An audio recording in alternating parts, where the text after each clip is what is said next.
Welcome to Leading for Life Stories, Season 3. I'm Bob Judson, I'm the host for this podcast, and I'm absolutely delighted to have you here joining me. Regardless of whether you're a seasoned listener who's been with me since the beginning, or whether you've just dropped in for the occasional episode, I really hope you enjoy the mix of content that I provide, the personal stories, the thematic episodes, and the guests that I have on the show. And I hope you find it all interesting and at least some of it useful. And without further ado, let's go. Hi, everybody. This week, I thought I'd take a break from what I normally do with personal stories, where I'm just talking about my kind of career chronology and moving from job to job and giving you the insights I get from that. And the reason I thought I'd take a break from that is actually as I record this on the 31st of May, and it's going to go out on the 1st of June, it's the 10-year anniversary of my leaving the Air Force. So 10 years as a civilian was what I was reflecting on when I thought about what could I talk about today. And that's quite a kind of, I suppose, a significant anniversary in some ways for me. I mean, it's obviously it's a decade. I'm amazed how much has gone on in that decade when I look back at it, and most of it very successful, which is really encouraging. Some challenges, some interesting developments in terms of where I've gone to and what I've ended up doing, and some of that wasn't predictable. And I think that's probably one of my messages would be to those of you who are thinking about predictable paths and looking at your careers and trying to predict where it's going to go in the future. I mean, actually, some uncertainty is a good thing. And when I left the Air Force, and I mean, obviously I'll talk about this when I get into that kind of chronology of events and moving to Deloitte and my time at Deloitte and so on, which was a really, really rewarding and an interesting time. At the time I did that, I thought, okay, is this going to be my next and final career? Is it going to be a short duration step to something else? What's it going to be? And I didn't know at that point. And I was pretty clear, and I've talked about this on a different episode, that it was important to make a success of it, because I was pretty conscious that if I'd gone into Deloitte and then left rather too quickly after that and not having succeeded, then people would be much more interested in what I didn't do at Deloitte than they would have been in the 35 years I spent in the Air Force. So that was important. But at the same time, I was, I thought, okay, am I going to stay on, become a partner? Am I going to then spend the rest of my days at Deloitte until I decide it's time up, and stop working and move on? Or is it going to be another kind of step? And of course, it's proved to be another step. And again, I'll get to the detail of that in a different episode in a different time. But I think the interesting thing for me is they have been really useful steps. I learned a lot in the Air Force. I covered a huge amount of stuff in the Air Force. I was very lucky. I had an amazing amount of incredible opportunities and experiences that most people would dream of, I guess, and therefore, I was very, very fortunate, and particularly with some of my jobs, some of my flying opportunities, and those sorts of things were quite extraordinary, really. So to be the first one with Typhoon when we were building up the force, and be the first station commander that had that, to fly on the Battle of Britain Memorial flight, to fly operationally on the Jaguar as much as I did for as long as I did, to do 14 years flying airplanes before I ever did a grand tour. I mean, that's pretty much unheard of even then, but certainly now. So all those things were great. And then when I stepped out and suddenly became a civilian, that was a moment. There was no doubt about that. That was a moment. I mean, suddenly it was, wow, I'm unemployed for the first time in a long time. And I had to really, give pause and think about that. But now 10 years on, it's still, the roller coaster continues in some ways. I mean, I run my own business. I've done that for the last 6 years and do leadership development, training, coaching, facilitation, speaking, all those kind of things. I still do some consulting work when there's consulting work to do. I still constantly look for new opportunities to fill my pipeline with varying degrees of success. I mean, sometimes it's much, much better than others. And that's the nature of running your own business and doing what I do. So that's fine, but it does make it quite turbulent some of the time in terms of particularly the financial element of that, building up a kind of make hay while the sun shines approach, and trying to make sure the sun's shining quite a lot because you need to make plenty of hay is is an important aspect of that work. But overall, the experience has been absolutely outstanding, and I wouldn't swap it for anything really. I've loved the fact that I'm now running my own business with the challenges that presents, but at the same time, the freedom that presents, and the opportunity to do what I do in a way that I manage my own time. I look at, I take on work I want to take on. I don't take on work that I don't want to take on. But it interestingly generates some problems I hadn't foreseen. I think when I left Deloitte and stepped to do my own thing, I kind of thought, and my wife would certainly say this, that the expectation was, right, that's generating more time. There's going to be, it's not working full time. Therefore, there's going to be more time to do stuff. And she's quite right when she criticizes me a lot of the time and says that actually I still spend all my time working. And I do really. I spend a lot of my time working, and my own ability to drink my own Kool-Aid in terms of the advice I offer to other people and the approach I take about work-life balance and making sure you're doing stuff for your family life and all the rest of it. I definitely need to do more of that myself. I know that, and it's always a work in progress to try and improve to ensure that I do more of it, and I don't always succeed. There's no question about that, and that surprises me a little bit. I did genuinely think I would have more time and more flexibility in terms of the way I manage my time, and maybe that's just my time management is not as great as it might be, but at the same time, I think it is a truism that if you are running your own business and having to do everything yourself and work your own pipeline and work new opportunities, and then obviously deliver and prepare new content and equally deliver other people's content where I'm doing that, and all of those sorts of things take a lot of time. I love doing the podcast. I'm rapidly approaching 100 episodes on the podcast, and I think it's been really cathartic for me to do this, because some of the time doing these personal stories episodes, I'm reliving and dragging back memories that I haven't thought about for a long time. And that's really, really good for me. And that's definitely been really helpful to do that. The guest stuff that I do and the guest interviews are absolutely fantastic. I mean, I've had some wonderful guests, and I'm continue to be very, very lucky with the guests that I do have. And obviously I throw in the odd thematic episode as well, where I'm talking about things that are, I think, relevant and interesting to all of you who are out there in the world of work or non-work these days, and thinking about still needing to do leadership development in general. And as I've said plenty of times, I think on these, leadership is a journey that you never complete, and I think that's really true.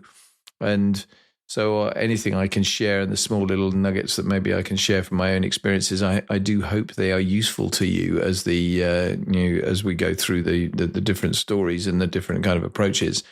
I know the interesting thing for me is that when I do the guest interviews, some of them are very surprising in the amount that I actually learn myself that I just had not appreciated, and the things that people come up with and the stories they tell and the experiences they've had, they go, wow, okay, this is really, really interesting stuff. So in some ways, I hope that that's true for you too. You get the same from the guests, but I also hope obviously that's true for some of the stuff I talk to you about on my own, and that you're finding it interesting and rewarding.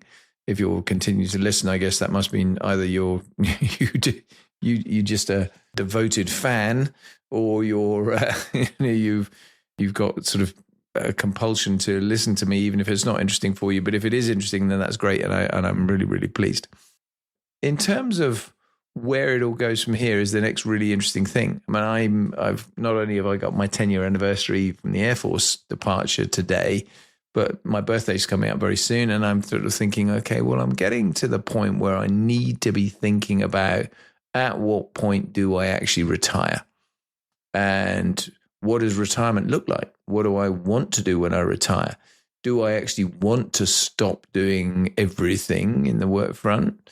Do I want to literally just travel, tend the garden, do some stuff with my wife and the dogs and all that kind of thing? Or do I want to continue doing some stuff to keep my brain active and my kind of enthusiasm going? And I think the latter is the case. I think I definitely want to continue doing at least some things for quite some time to come, because I can't see myself in a position where I actually want to let go completely and stop doing everything, because suddenly I think that would be my purpose would diminish dramatically. I really enjoy the challenge and the purpose that gets me out of bed in the morning and gives me a focus for what I do right now. And part of that is around revenue generation and making some money, but part of that is also just about being satisfied and enjoying the work that I have. And I think that for me remains the most important criterion in life. I mean, if you're not enjoying what you do, then it's time to change it and start doing something else.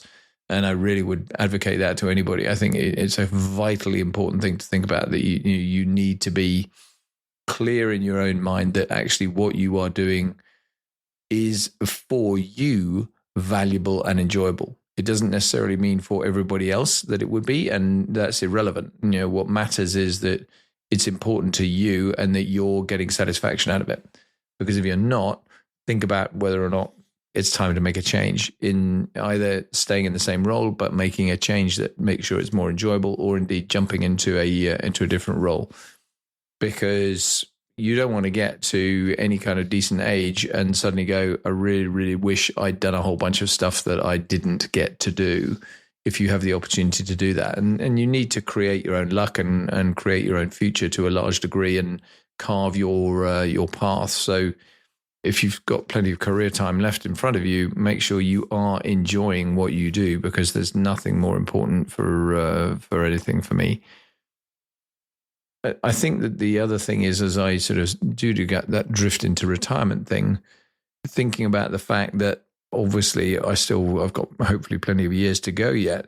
What am I going to do with those years? How do I make it matter? How do I make it count? What do I want my kind of story to be in my last chapter, I suppose, of my own life? Then that's really important to think about. How much am I going to try and influence others to pass on some of the stuff I've learned? And that's some of the reason I do this, is because I think that is important to do. And I take great satisfaction from doing that when I do training with people. That there's lots of things, good and bad, that have happened to me. Lots of stuff that has gone on over the years that I'm very pleased about, happy about. Some things that I'm less pleased about and that I've learned a lot from, and mistakes I've made, things that have happened to me, things that have gone on in my life that have been more challenging than others. And some of those definitely are useful, I think, because I'm pretty convinced that people learn as much from mistakes as they do from good stories and things that have gone really, really well. So if I'm able to share some of those as well, and those are helpful, then that is also a really, really satisfying and good thing to do.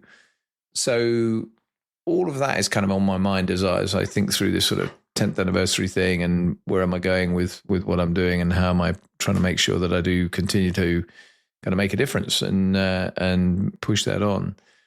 But it is kind of it's just a moment. It was just an interesting, reflective moment for me that I thought would definitely start shaping some of what I said here on the podcast. And I've consumed 13 minutes of your time by talking about this in a bit of a stream of consciousness. So I apologize for that. I left you on the last proper personal story as I was about to exit Afghanistan. And that in itself, when I look back on that now in 2008, that was a real moment for me. I'd spent 9 months there.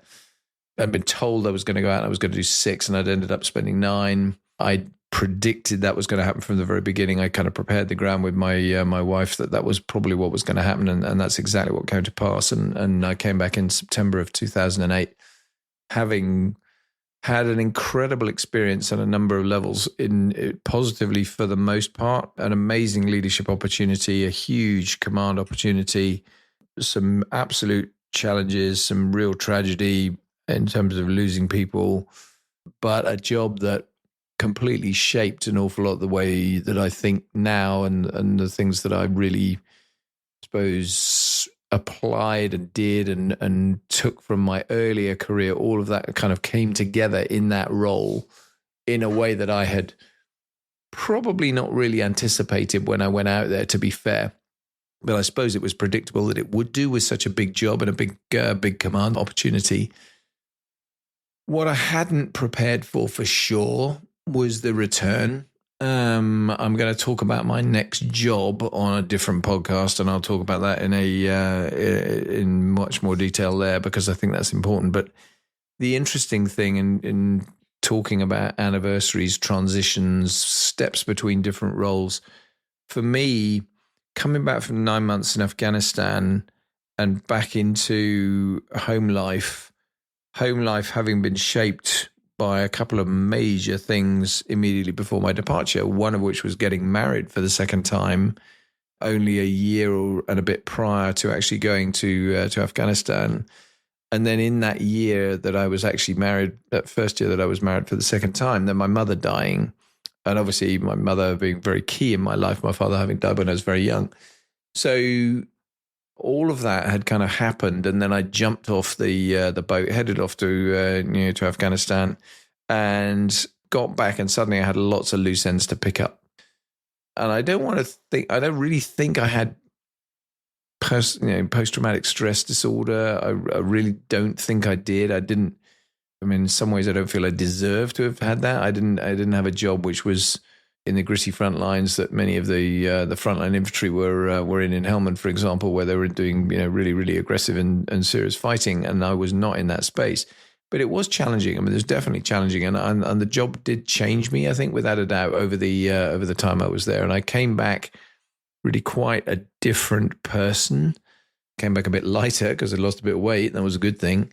But I definitely came back with some kind of mental issues, I suppose, I needed to work through, and some challenges that I needed to sort out and get my head around. I mean, I had to come back and start clearing out my mum's house, which had been just essentially left after she died in November of 2007, and I'd gone to Afghanistan in January of 2008. So there'd really been no time to do that. So we'd kind of taken the valuable stuff out, locked the doors, and left it. And that's what we were coming back to. And when I was back and getting into trying to sort that out was important. Equally, of course, I was very conscious that my poor wife had had a pretty rough first year in that my mum was dying, and she'd been through all of that, and then of course a rough second year in that I was off to Afghanistan and spent all of that time away.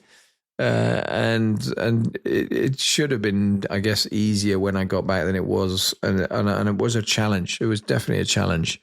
And I think these big steps sometimes are, and being ready for that in a way is something that, again, I think is a lesson that I would offer to anybody, that I think you need to think about. Occasionally some of these big moves catch you out and surprise you in ways that you really hadn't anticipated. I mean, the first time that ever happened to me properly was when my first marriage broke up way back in 1999. I thought I was well prepared for it. I thought I was really kind of sorted for that. It was my call. I said, right, okay, I think we're going to need not to do this anymore because life's not a rehearsal and all of that, and I just don't think this is going to work. That was the right decision, no question about it. My ex-wife recognizes that as well. But at the time, what I hadn't expected was just how difficult it would be in the immediate aftermath for me. I thought, right, okay, I've kind of steeled myself for this. I'm ready for this. This is going to be fine. And actually, it was far from fine. It was really, really challenging. And I think the post-Afghanistan thing is another one of those kind of moments where it should have been easy. It should have been a return back to the UK. Everything should have been straightforward. And it just wasn't that way. It was much harder than I thought it was going to be. Leaving the Air Force was another one of those things. It was leave, jump straight into a civilian job, not really enough time taken between the two things to get my head straight and get sort of properly relaxed and sorted. And so I think that my summary lesson for all of this, when I look back across my own life and the things I have learned, is when you have to make these big changes, because everybody does, there are different moments in your life when things are going to really, count. You're going to get married, you're going to have children, you're going to change jobs, you're going to move around to different careers, you might move countries, you might do all those sort of things. All these big, big moments. Be ready for things that are not on your agenda as things that are going to catch you out. Because there will be stuff in there that genuinely is really quite surprising, not always in a good way. And I think what you want to do is you want to start thinking about gaming that through as to what could go wrong when I do this, when I make these changes. How is this going to feel? What's the worst case outcome? What's the best case outcome? What's the way I can get towards the best case and minimize the risk of any of the negative stuff happening? But equally, you can't eliminate the risk of the negative stuff happening. So do think quite hard whenever you're making one of these big changes that things are going to feel different. You can think at the time that this looks like the best deal since sliced bread was invented and it's absolutely perfect for you and it's going to be a great job opportunity or it's a great family opportunity, whatever it happens to be. Think through the what ifs. What am I going to miss when I do this? What's going to change? What are the unexpected things that are going to play out here that I hadn't thought about that are risk areas for what I do? Because if you do that, the chances are that you will come through the change much better, I think, than if you don't do that and get caught out. And sometimes you're going to get caught out, and being ready for that and just having a kind of strategy for coping when you do get caught out is okay. But obviously, if you can, try and make sure you minimize the chances of getting caught out more than you get caught out. Because if you do that, then you have the best possible prospect in terms of of a future outcome. So I guess that's my stream of consciousness for this week. I think I didn't want to go particularly down the road of jumping straight into my next role because I'm going to talk about that separately. I wanted to cover the fact that it's a moment. 10 years out of the Air Force is a moment. I spent a lot longer than that, 3.5 times that in the Air Force. So, in relative time terms, it's not that much. But actually, it is suddenly it's one of those anniversaries that just sort of struck a chord with me, and I did think it was worth a little discussion around what has surprised me out of these big changes and the big moves that I have made, and how do you cope with that? Because the answer is not always as well as you think it's going to be. That's what I want to leave you with. I think you need to think about recognizing that some of the time you will need some help to navigate the issues that you will personally face and feel when you actually do have some of these significant transition moments. Because when I look back at the actual moments, not the anniversary, because life's good now, that's fine, I'm not complaining at all. But when I look back at the actual moments, there were definitely some points in there where I think if I had my time again, would I handle this differently? And the answer is definitely yes. So whether it's a big job change, whether it's a big life change in terms of family life, etc., just have that time. Just sit down for half an hour with yourself, working through in your own mind, however works for you best, whether you write it down, whether you sit down and just game it in your head, whether you actually talk to somebody about it, whether you keep it all to yourself. It doesn't matter. Whatever works for you matters. And just have that process that allows you to shape your own thinking and be ready for those unexpected moments that are going to come up and challenge you and hopefully not bite you too badly in the backside.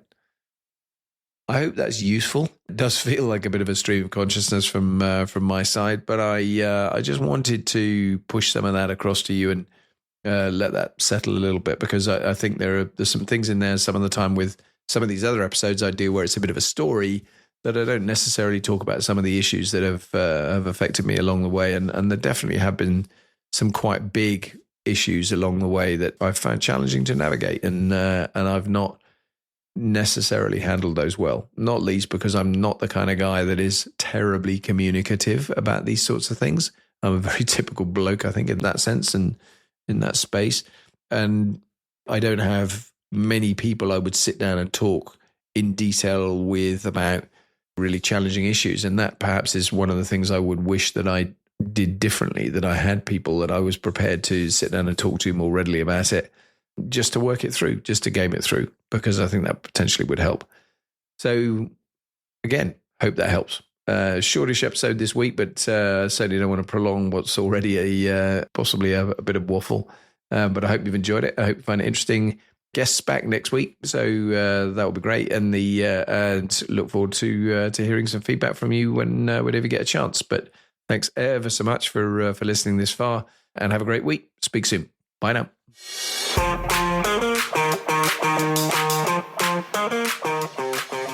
As ever, I really hope you've enjoyed this episode. It's a slightly different personal stories kind of episode to the norm for me, but I try very hard where I can to share my own experiences in sufficient detail to give you some life lessons that potentially are useful, and you can take those or leave them as you see fit. But if it's useful to you, then please pass it on and make sure other people have the chance to listen and get a chance to get some of the the kind of value for them as well.